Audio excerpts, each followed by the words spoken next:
Hey there, true believers. Welcome to the Task Force X Headcast. A proud member of the Headcast family, I am your host, Aaron Moss, otherwise known as Head. The Task Force X Headcast follows the adventures of DC Comics' Task Force X. Task Force X was made up of the Suicide Squad comic, which was created by John Ostrander and Ryan Scott, which started in the late 1980s, and the sister comic, Checkmate, created by Paul Kupperberg and Steve Irwin. These were two sides of DC's espionage comics. Task Force X is an off-the-books government strike team, made up of convicts with no hope for release, serving as expendable agents for impossible missions. Succeed, and I'll shave time off your sentences. If we don't, you'll be dead. Exactly. I will attempt to chronicle each title and all the books that the Suicide Squad and Checkmate appeared in during this era. We're the U.S. government. Who's going to blow the whistle on us? The convicts? Who'd believe them? You? You're going to start a blog and expose us? Well, yeah, Amanda. A blog and a headcast. Those scumbags are trying to screw me. No, not at all, Amanda. I'm just trying to help everyone else discover the joy of the Suicide Squad. Anywho, hope you guys have as much fun with these comics as I did when I first read them. Oh, so many years ago. Punk. Alright, Amanda. Anyways, before we get started with our show, let's hear from a friend or two of the show.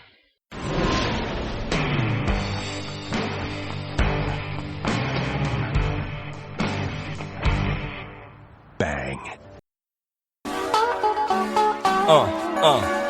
Feels good. Hello, sweetie. My name is Aaron Moss, aka Head.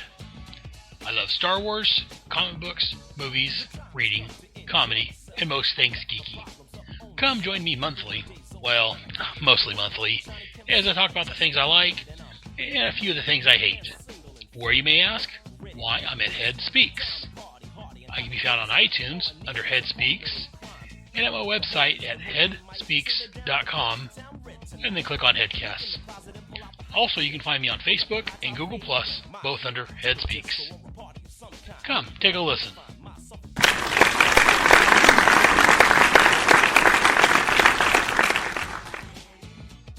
This podcast is not endorsed or affiliated by Kid and Play. Though, that would be cool, huh? I'll go ahead and let Kid and Play finish the promo out.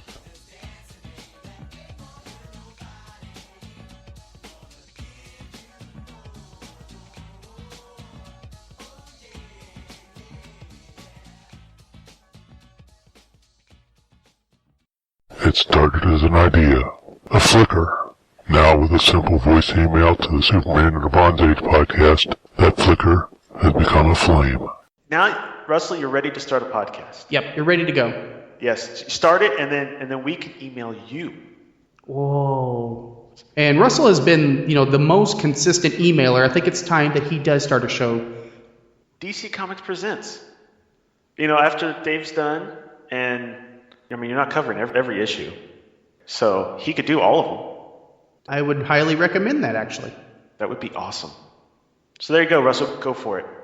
I can't wait to hear his reaction to this. Well, boys, here's your response. The DC Comics Presents show, hosted by me, Russell Bragg. On each episode, I will cover one issue of DC Comics Presents, in publishing order, until I reach the end of the series. I will also be covering all 4 annuals. Plus, I will be doing a character spotlight on each of Superman's guest stars, and we'll be going to the spinner rack to see what other comic books were available. Join me each episode of the DC Comics Presents show. Please go to the show's website at www.dccpshow.com for more information. That's DCCPSHOW. Now, let's get on with this week's character profile. This week we're going to talk about Captain Boomerang. His alter ego is George Digger Harkness. Old Captain Boomerang first showed up in Flash 117 back in December of 1960. He was created by John Broome and Carmen Infinito? However you pronounce his name. A legendary Flash artist. team affiliations, he's been a part of the Secret Society of Supervillains, the Rogues, the Injustice Gang, Black Lantern Corps, and of course, Suicide Squad. His abilities, he uses a wide variety of gimmick boomerangs. And now for his background, old Captain Boomerang was born to an American soldier and an Australian woman. He was raised in poverty, and since he is Australian, he learned how to make boomerangs, of course. As a young adult, he was hired as a boomerang performer and promoter by a toy company. It was unknown to him at the time, but it was his dad that actually hired him. This is when he created the Captain Boomerang persona. Audiences ended up laughing at him, because, he is a pretty ridiculous character. So he ended up turning to a life of crime. People laugh at him. He's like, you know what, the heck with this. Life of crime for me. He ended up fighting the Flash, sometimes getting the upper hand, but of course, mostly losing. He developed different types of boomerangs to use. He also became a member of the Rogues Gallery. I don't know if I'd say in good standing, but he was a member of the Rogues Gallery. In case you don't know, the Rogues Gallery is a group of Flash villains that have all teamed up to take out the Flash. Originally, when he first appeared, I guess he had an American accent, and then in the 80s, he started affecting an Australian accent.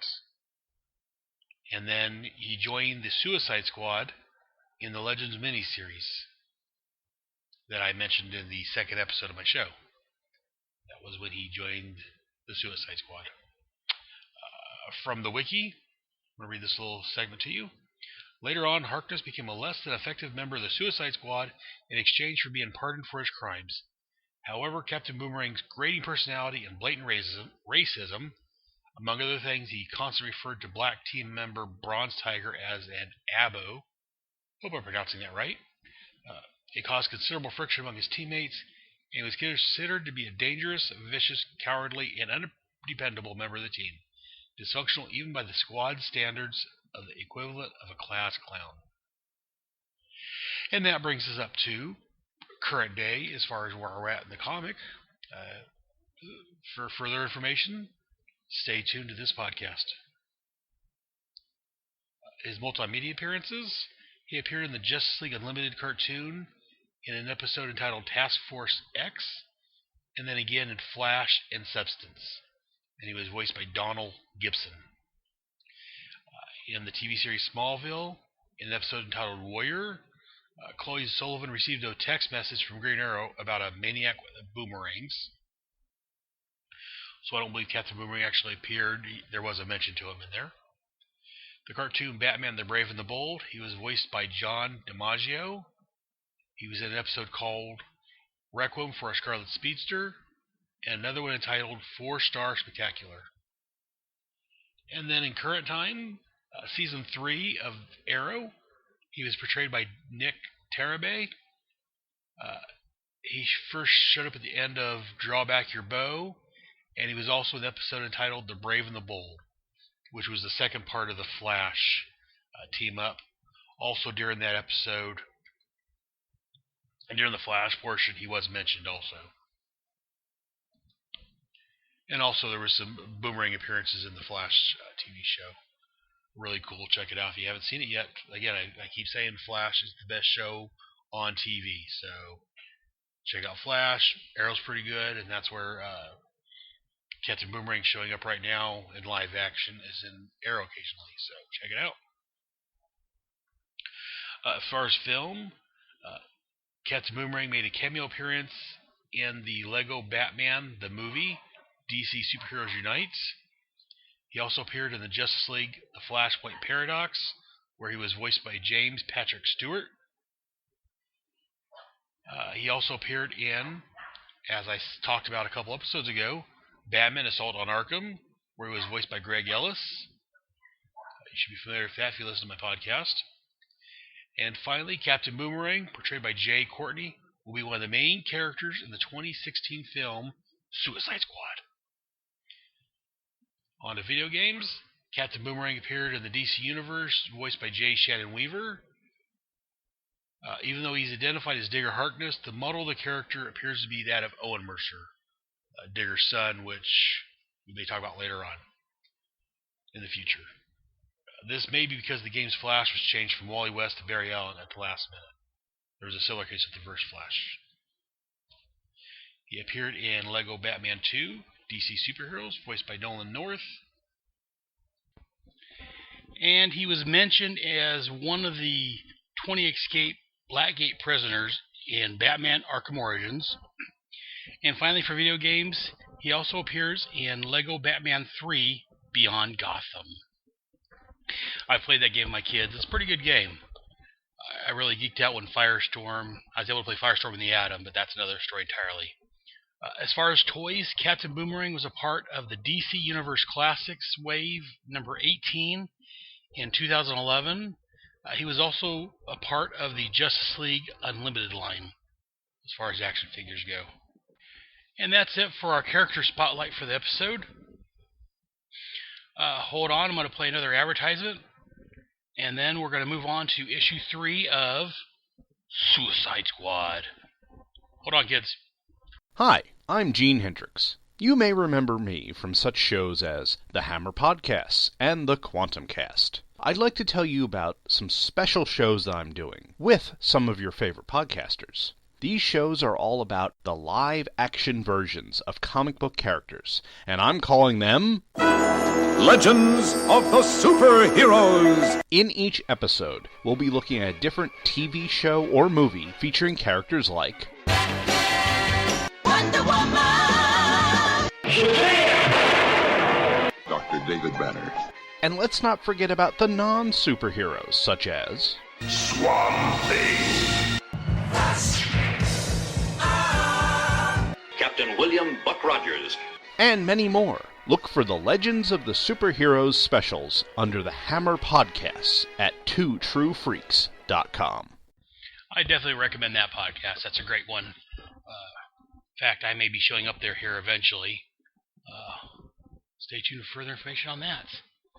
But anyways, enough about other podcasts. Let's get back to what you're here for. Episode 3 of Task Force X. Episode 3.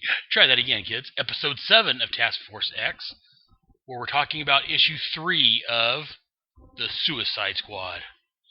Cover date was July of 1987, but if you wanted to buy this fresh off the rack, you'd have to go back to April the 28th of 1987. The cover price was 75 cents. Writer, of course, was the wonderful, great John Ostrander. Penciler, Luke McDonnell. Inker, Carl Kiesel. Letterer, Todd Klein. Colorist, Carl Gafford. The cover was was penciled by Luke McDonnell and inked by Carl Kiesel. This issue, along with the last couple, was reprinted in the Suicide Squad Trial by Fire trade paperback, which came out in 2011.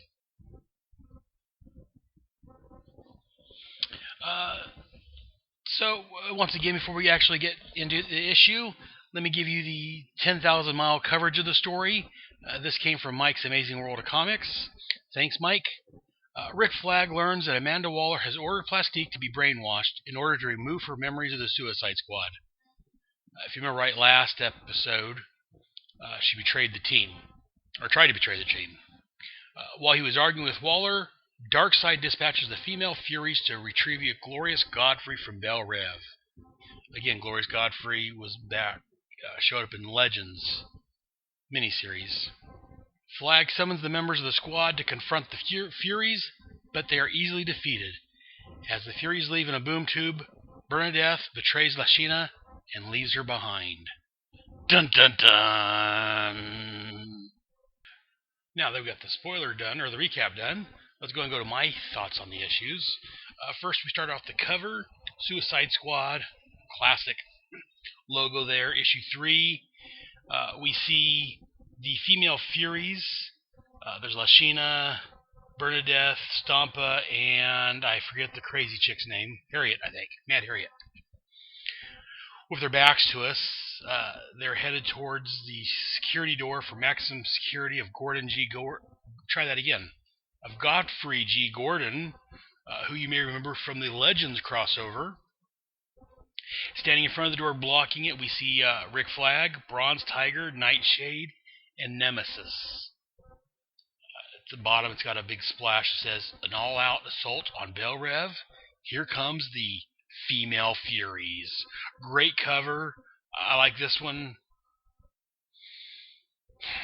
Definitely better than last issues. I'm not sure if it's better than the first, more simple, plain cover. They're both great, but this one's really good. I mean, you can tell what's going to happen in the issue. You got, the core good guys from the Suicide Squad is going to be fighting the Furies, it looks like, as the Furies are trying to get the Godfrey. To me, it always looks like, it may be, Lashina has a belt in her hand, it looks like, almost. But it's a very good cover. Very, very nice. I like the design on it. Again, it's got that, to me, realistic look to it. What more can I say? It's just a great cover. Then we move on to the first issue, and we have an overacting monologue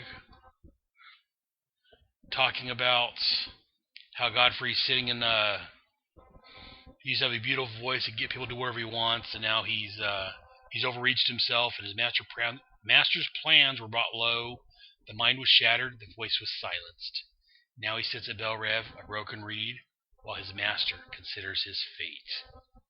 It's very nice. We see Godfrey sitting in a cell. Beautiful artwork. Again, I keep praising the artwork in here. But not only that, but Ostinger's writing. Very good. The second page, we have a back shot of Darkseid with the Female Furies in front of him, and Desaad, and on the monitor behind them is Godfrey with a drool on the side of his mouth, a broken shell of a man. Luke McDonnell and Carl Kiesel doing a magnificent, fantastic job on this issue. You can tell, looking at Godfrey's face, that he's a broken man, that he's done. It's very good. The next couple of pages is Darkseid telling the Furies that, he wants Godfrey back. Again, I don't know how many ways I can say this, but John Ostinger's writing in this is fantastic. Stompa's questioning him, why don't we let him sit in the prison? And Darkseid's like, no, Stampa, he has mine to punish, not theirs. I want you and the rest of the Female Furies to go and retrieve them.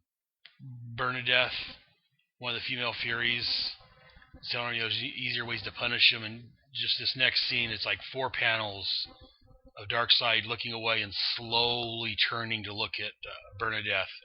And he's like, it's what I want.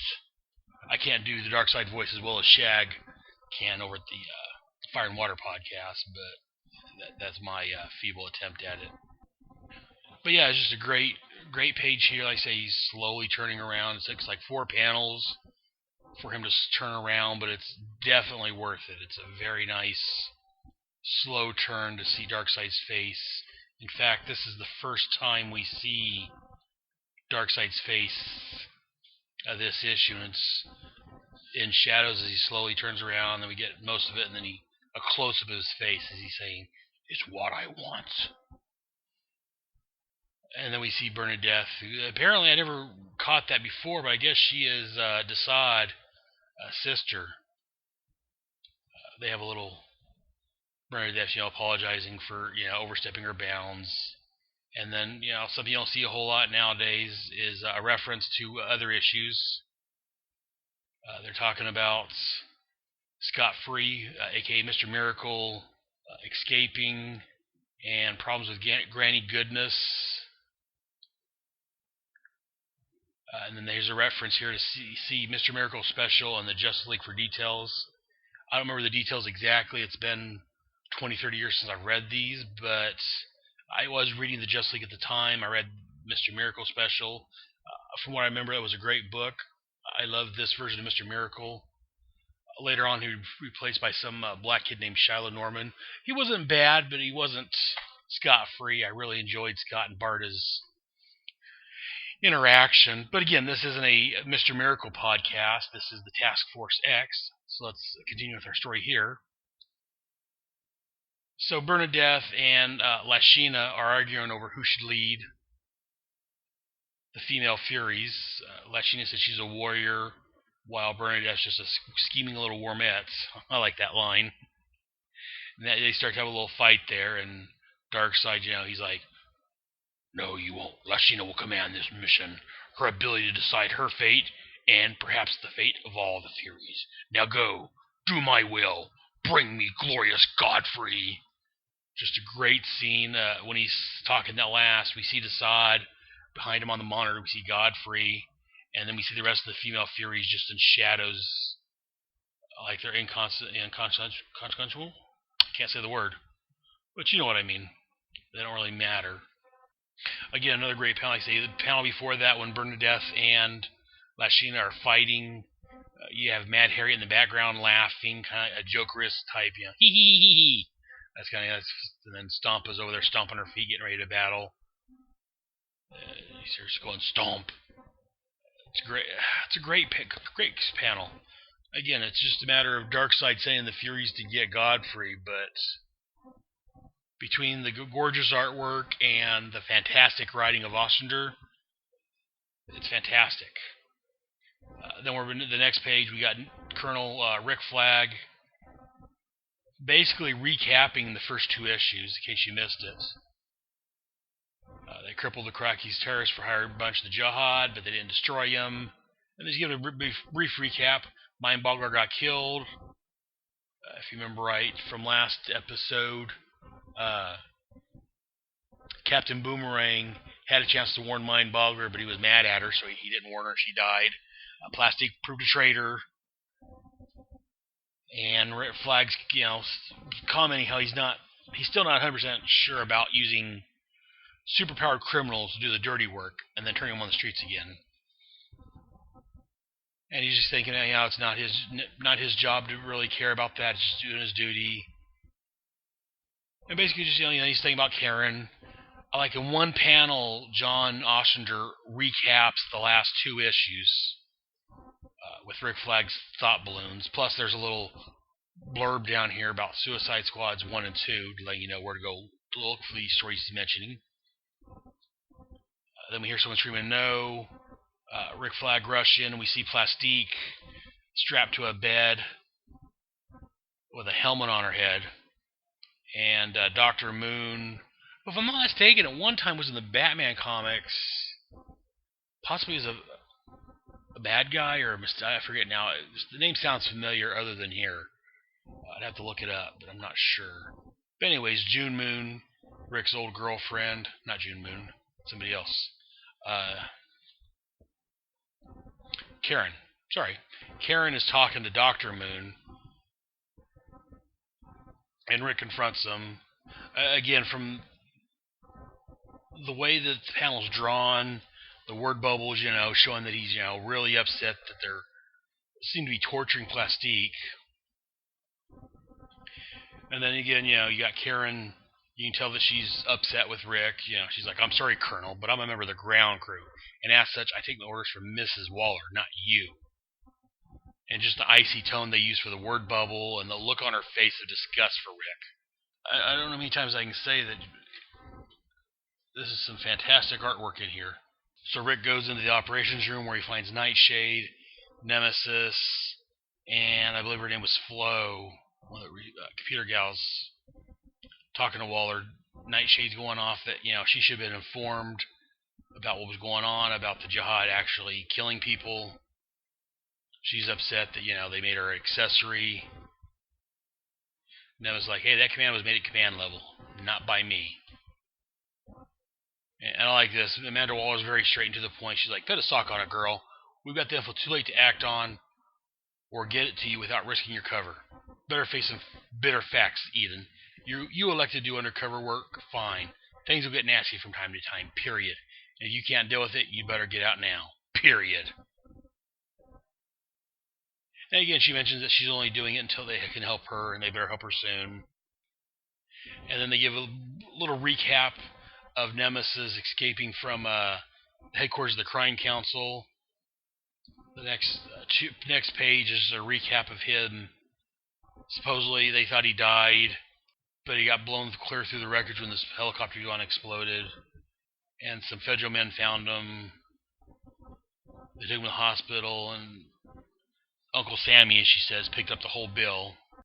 So basically, she's just trying to reassure these two that, they're doing what they should do. They're where they should be. And basically to quit griping and do their job. And then again, in comes Boomerang wanting, he's miffed. So far I got Waller dealing with Nightshade, Nemesis, and then Boomerang comes in. He says he wants a place to live off campus, as he calls it, someplace where there's a nightlife and he can get out. And she tells him, fine, the quarters here are only meant to be used occasionally. We'll set you with a place and identity in New Orleans if you want. But I warn you, Harkness, if you start screwing around, and we'll have your butt back here in Belle Rev for real. And then Waller answers the phone. Karen Grace had just called her to let her know that Rick left and was upset and headed to see her. But again, keep this whole Boomerang moving off campus in mind. This is going to show up later on. And again, it's going to be a full room. Rick bursts in about this time, upset about the brainwashing of Plastique. He wants it stopped. And she's telling him, the woman's scum. She betrayed the team and the mission. Rick's telling her, well, it's immoral, illegal. And Amanda Waller's got to be 6 to 8 inches shorter than Rick. Rick's, this big muscular man.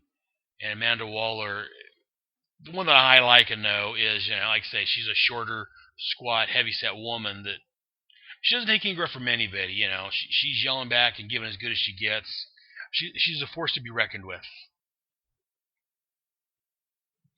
So we got them standing off yelling at each other that, arguing the legalities and moralities of their mission and of brainwashing people such as Plastique they're doing right now. And Rick's like, well, then I resign. I'll go straight to the papers with the whole deal. Or do you intend to use your device on me today? Or on me too? And we got a close-up of Waller's face like she's thinking about it, and there's a standoff between the two just staring at each other. Waller's thinking that she's going to use the device on him, I guess. Then a siren goes off, and John, I forget his last name offhand, one of the ground crew. Oh, there it is. Econos. John Econos? E-C-O-N-O-N-O-S. He tells them that they're under attack, and we see a boom tube opening up with the Female Furies? It's not an ice cream. Female Furies jumping out. And they're attacking the yard, destroying things, attacking the guards. Again, these next couple pages, this next page where the Female Furies are attacking, it's a very nice artwork. We see, Stompa using her power. She's kicking the wall in, lashing his swinging her belt around with the belt buckle on it. And then we got Bernadette's thought balloon saying, be kinder, because they're saying what a mudball Earth is. And Bernadette's, in her mind thinking that you need to be kinder to it because you're going to be spending some time here. Rick flags, asking who's in the squad's available. So June Moon's under heavy sedation. If you remember right, that's the Enchantress. Deadshot's in his room. The Bronze Tiger's having a session with their psychiatrist, Dr. Legreve, trying to cover lost memories. While they're discussing where everybody's at, we see Boomerang slipping out the back door. It's kind of funny, kind of very Captain Boomerang of him. Rick Flag's telling Deadshot that, they need him up front and center. They need him to help stop the attack. And I like this. Again, very Deadshot. He's like, where's it at? Lawton, front and center. We need you. Why? Belle Rev's under attack. And Deadshot's all, so? And Flag's all, this isn't a debate, Lawton. Get your butt over here. And Deadshot's like, blow it out your butt, Colonel. I go on missions. Security ain't part of the deal. As Rick Flag's saying it's just became part of it, Deadshot flicks a quarter at the monitor and knocks it out, shattering it. Then they start looking for Boomerang, trying to figure out where he went. And Captain Boomerang's all, bugger this. You're on your own. You're on your ace, Flag. Some of them incoming might be my old mates, and I wouldn't blarney with them. Might ruin my standing in the professional community. So this way they don't know who's attacking. All they know is a portal opened, a bunch of people came out. Boomerang, not knowing if his fellow rogues are a part of it, is opting for the better part of valor and running tail. Whatever it is, he's running away.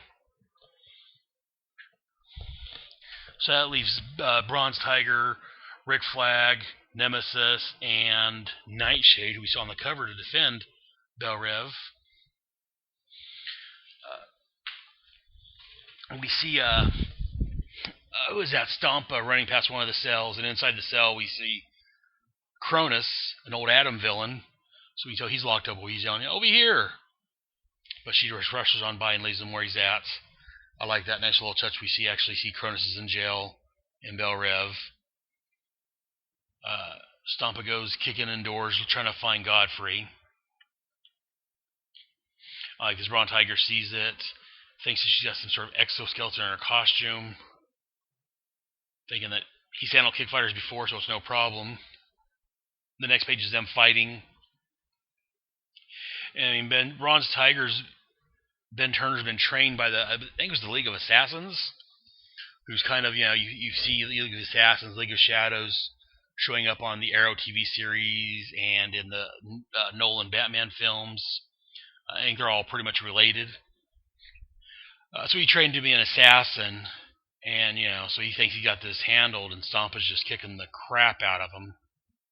I mean, every time he hits her, it's like hitting a wall. Nothing happens, and she just stomps him. She just flicks him away with her backhands him, just knocks him down like nobody's business. Then we see Mad Harriet destroying things. And then we see the Penguins in jail here at Bel Rev. This was back before his businessman persona.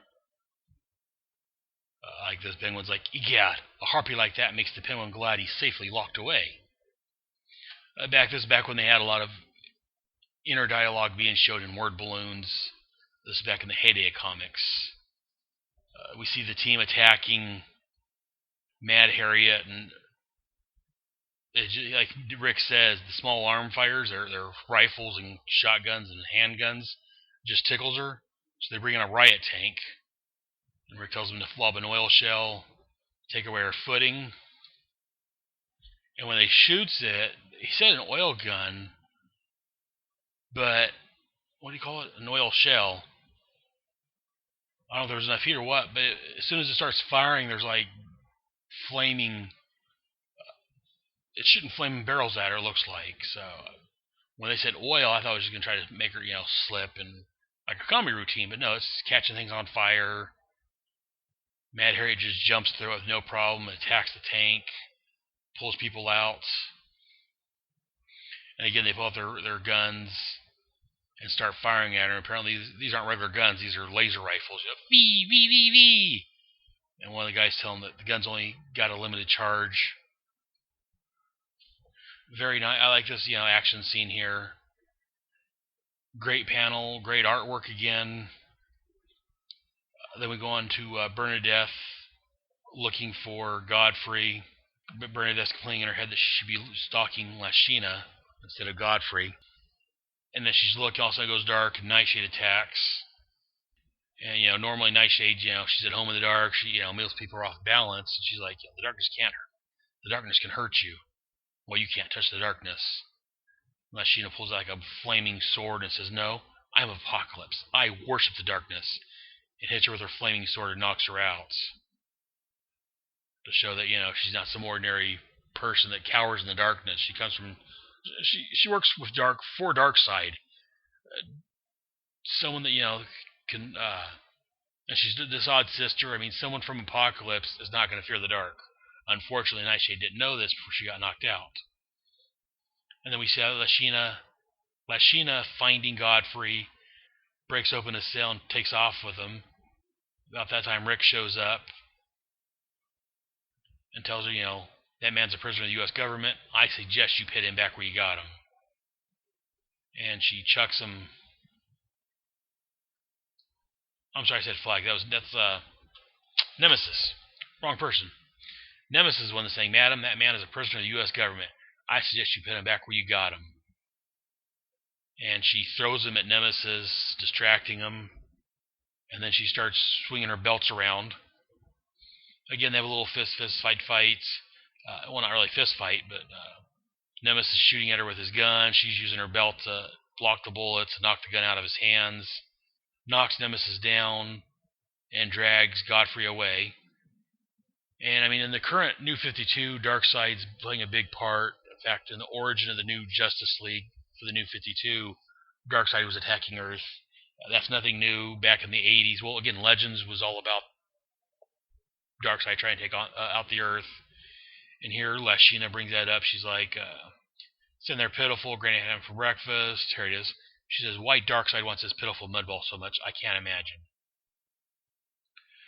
So again, as far as Darkseid wanting Earth, that's been going on at least since the 80s, as we see here in Legends in this issue. But again, I mean, everybody's very in character here. We see them grouping together the Furies with Godfrey. Bernadette's upset that Lashina's still alive and successful. So as they open a boom tube, they start to hightail it out of there. Flag shows up with some more of the support personnel. And as Lashina turns around to look at Fury, Bernadette strikes at Lashina from behind and distracts her. And Lashina's like, Bernadette, you pitiful idiot, the Stargate's phasing out, we'll both die. And we see the Stargate closing with both of their figures in the portal, if you will. The guards open fire, start shooting, and we see a body. We can't tell who it is. We see a body going, rawr, rawr, flying away from the portal. And then we see an outside shot of the prison. Very nice. We see somebody flying out and landing in the swamp. And then we got later, they're being debriefed. And Flag's like, are you sure she said apocalypse? And they're talking about a report that Superman made to the president. And again, another note says after the events in Action 586. It's an old print, so it's hard to read that. I think it's 586. Yeah, it had to be 586, because 596 was after the Man of Steel Burn reboot. 86 may have been too. I'm talking out loud to myself on the podcast here. Leave me alone. But these are referencing the Superman the Action Comics book. And we see that Nightshade's still alive. She's saying that she was in her shadow form. Otherwise, she would have been fried. And then as they're talking, trying to get, wrap up everything, Karen comes on the monitor and tells them that they've successfully completed the process on Plastique, so they've wiped her mind of the entire Suicide Squad and Task Force X and what happened. And she tells her that only her memory of the squad involvement has been expunged. We're safe. And that's when Nightshade tells Waller that her and Nemesis, Tresor, have been talking. They agree with Flag. And then we see Amanda. She's like, I don't blame you. He's right. I'm wrong. My apologies, Colonel. I get a little short-sighted sometimes. It scares me. This shouldn't have happened. It won't happen again. Will you stay? And he says, no problem. About this time, Boomerang shows up and says that he ran to get help and he got lost. He's like, did the good guys win? And all in unison, they're all like, oh, shut up. And the end. Again, a very nice issue. Great artwork. I love the storytelling. I love Boomerang in here. So far reading this, I'm still not quite sure about Amanda Waller and how willing she is to sacrifice people. From what I'm seeing, unless this last part's an act where she's apologizing, I may have to agree with my pal Ben Hungenstein, who was saying that in Assault on Arkham, Amanda was acting a little out of character there, as far as being willing to let innocent people or the soldiers die. Again, we're going to keep reading. We'll find out for sure. We'll discover this together. But overall, like I said, it was a great issue. I love this version of Amanda Waller. I don't know, reading these makes me even more disappointed in the direction that they're going, the CWing of her. I really wish that C.H. Pounder would be... I still see this as C.H. Pounder as Waller. I think she'd pull it off great. She's not as heavy as Waller is, but I don't know. She seems to have the Amanda Waller attitude to me. I don't know. Anyways, great issue. They got the letters page and I guess they do. I thought I read that they weren't going to call it Suicide Notes, but they are. So the letters page in here is Suicide Notes. Next issue blurb for Williams Overture is here. Again, if you've read this issue, let me know what you think. Send me an email, Facebook, my blog, whatever. Let me know what you guys think about this issue. Let me know what you think about my presentation of it. Do you like it? Do you don't like it? Let me know what you guys think. Again, another solid Suicide Try that in English. Another solid Suicide Squad issue in the bag. Hold on while I play some advertisements, and we'll get on to the next segment. Hello, I'm Albie. And I'm Heather. And we do the Quantum Leap Podcast. It can be found at quantumleappodcast.com and also on iTunes. We are starting at the beginning of Quantum Leap and going through all the episodes. This is my first time watching, and Albie has seen them during their original run. In each podcast, we talk about the overall thoughts of each episode. We do an episode recap if you haven't seen them in a while, just to refresh your memory. And then we do a detailed plot discussion. And we also have some great interviews. Scott Bakula, I remember being very, very generous of spirit and very, very kind to his fellow actors. It was my first kiss ever. So I am getting to kiss Scott Bakula on screen. And everybody involved with it was just terrific. And I'm always amazed that people come up to me and remember that episode and can quote things from it that I can't even quote. So if you're a leaper, it'd be great if you came and joined us. And if you've never heard of Quantum Leap, it's maybe a good time to start watching it because you have a podcast to go along with it. So please give our podcast a listen, and hopefully you like us and stick around. Go to quantumleappodcast.com to listen to new episodes. Now let's move on to Suicide Notes. First up, we're going to talk about a Facebook comment we had. A friend of mine, Philip Britt, asked on our Task Force X Facebook page when I posted a comment or a article about Jared Leto said he's going to try and gain some weight to play the Joker. Philip's comment was, gaining weight? Hasn't the Mr. J always been a tall, skinny dude? And I answered him on Facebook, and I'm going to answer it here. Yes, he has always been a tall, skinny dude. But from what I've read, apparently Leto's last film, I forget what it was, he lost a lot of weight for it. So he wants to gain a little more back. As long as he doesn't get too much weight, I'm okay with it. Because again, yes, the Joker has always been more of a slender guy. So we'll see what happens. And on to emails. We have an email from a good buddy of mine, Gene Hendrix. You can hear Gene Hendrix at The Hammer Strikes, which is at www.thehammerstrikes.com, and at also the website called 2truefreaks.com. That's TWOTRUEFREAKS.com. He also runs a couple podcasts called The Quantum Cast and Anime Freaks. And as you may have heard earlier in this episode, as part of his Hammer Strikes, he has Legends of the Superheroes podcast he does, where he talks about superhero movies. Got an email from old Gene. The email reads, Brotherhead, I just finished making my way through the back catalog of Task Force X, and I wanted to tell you how much I'm enjoying it. Of course, I knew the Suicide Squad from Legends, one of my favorite DC events, but I didn't follow them much after that. I saw them when they were crossed over into other things, but I didn't bother picking up their books. I think we have to correct that, as you are making the story sound very interesting. As for the podcast itself, it's obvious that you have found your joy, he has in quotes, as it comes to in the way you talk about the books and characters. I do think I like the one comic, one profile format that allows you to give more time to other things, such as movie news, but as I said with Head Speaks, it's your show, and you should do what you want. I'll be listening regardless. Gene. Well, thank you, Gene, and welcome to the Task Force X. Again, not much to comment there. Again, thank you for listening, and thank you for your feedback. And except for the occasional special issues when there's a couple part storyline, I'll probably try keeping it to the one character, one story format for right now.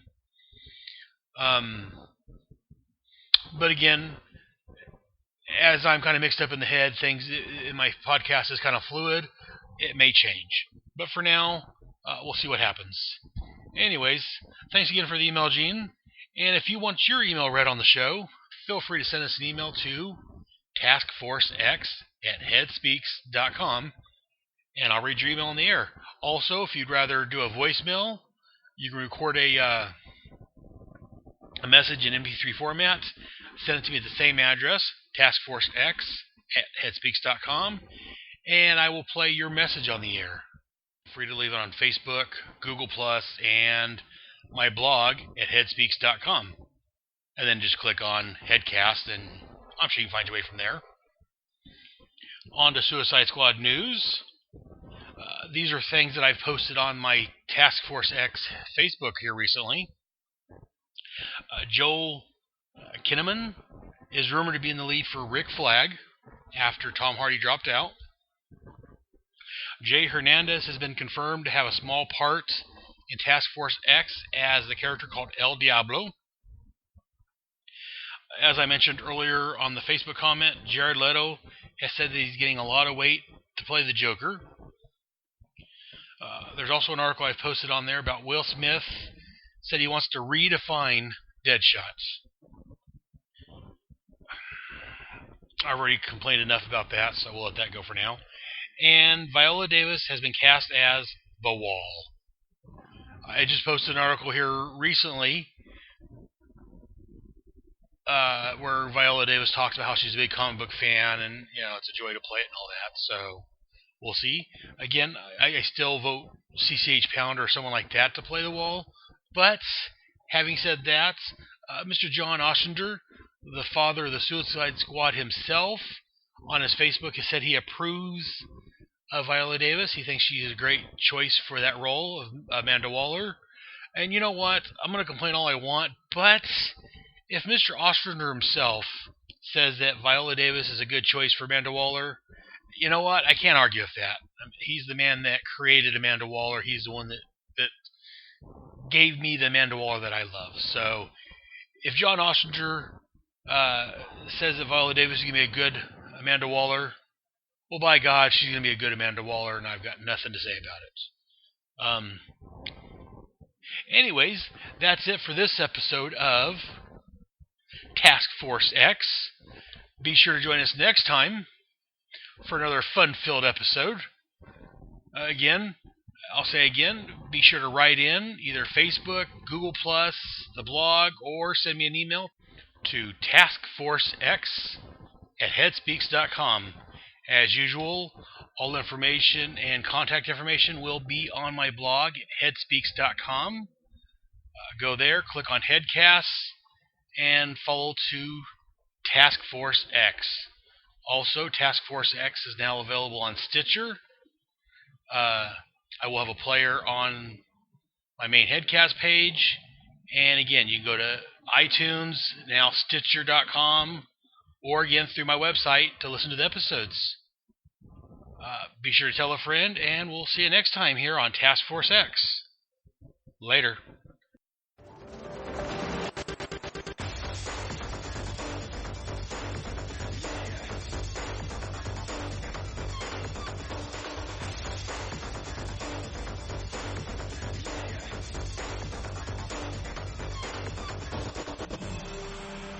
Thank you for listening to another great episode of Task Force X. I can also be found rambling on my main headcast of Head Speaks, where I rant and rave about movies, comics, geek stuff, and whatever is bugging me. Mate, you just out-crazied the Joker. Well, I tried, Boomer, but anyways, my home on the internet is at headspeaks.com. HEADSPEAKS.com. Links to my blog, which contain follow-up information to this and every headcast, can be found there. Both Task Force X and Headspeaks are on iTunes, Stitcher Radio, and at headspeaks.com under Headcasts. Please feel free to email me any questions, comments, or concerns to taskforcex at headspeaks.com. And if you want to record a message, you can send it to me at taskforcex at headspeaks.com, and I'll play it on the air. I'm also on Facebook at TaskForceX, and also on Google+, you can look for Task Force X under People and Pages. All titles and characters discussed are owned and copyrighted by DC Comics. I claim no ownership to the Suicide Squad, Checkmate, or Task Force X. I'm just a big fan wanting to spread the Task Force X love with everyone else. DC Comics can be found on the web at dccomics.com. Be sure to visit your local comic shop and look for Suicide Squad and Checkmate Comics. And while you're there, see what else they have that may interest you. Mother... Well, make sure you join us here next time for another fun-filled headcast from your friendly neighborhood Brotherhead. In the meantime, I'll see you in the funny pages. Yippee!